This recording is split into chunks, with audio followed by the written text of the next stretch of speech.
இருக்கிறவரே உம்மை ஸ்தோத்தரிக்கிறோம். தேவன் இந்த புதிய நாளை நமக்கு தந்ததுக்காக ஆண்டவருக்கு நன்றி செலுத்துகிறேன். ஆதியாகமம் 28:16 சொல்லுகிறது, யாக்கோபு நித்திரை தெளிந்து விழித்த போது மெய்யாகவே கர்த்தர் இந்த தளத்தில் இருக்கிறார், இதை நான் அறிந்திருக்கிறேன் என்கிறார்.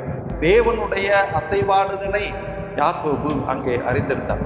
யாக்கோபு சந்தோஷமாக நித்திரை பண்ணினார். கர்த்தருடைய தரிசனம் வார்த்தையும் அவருக்கு உற்சாகத்தையும் தெம்பையும் தருகிறது. நமக்கும் தேவன் உற்சாகத்தையும் தெம்பையும் தர வேண்டும். யாக்கோபு கர்த்தருடைய வார்த்தையை கேட்டு அதை இன்னும் அதிகமாய் தியானம் பண்ணினார். நம்முடைய வாழ்க்கையில கேட்கிற பிரசங்கம், படிக்கிற வார்த்தை, இதில் நாம் தியானம் பண்ண வேண்டும். தரிசனத்தை நினைத்து யாக்கோபு ஆச்சரியப்படுகிறார். நம்முடைய வாழ்க்கையில தேவன் எத்தனை ஆச்சரியமான காரியங்களை செய்திருக்கிறார். அவர் நித்திரை தெளிந்த விழித்த போது இந்த தலத்திலே கர்த்தர் இருக்கிறார் என்பதை அறிந்திருக்கிறார். ஆகவே நாம் இருக்கும் இடத்திலேயும் கர்த்தர் இருக்கிறார். அவர் நமக்கு பல காரியங்களை செய்திருக்கிறார். நாமும் அதை வியப்பாக ஆச்சரியமாக நினைத்து அவருக்கு நன்றி செலுத்துவோம்.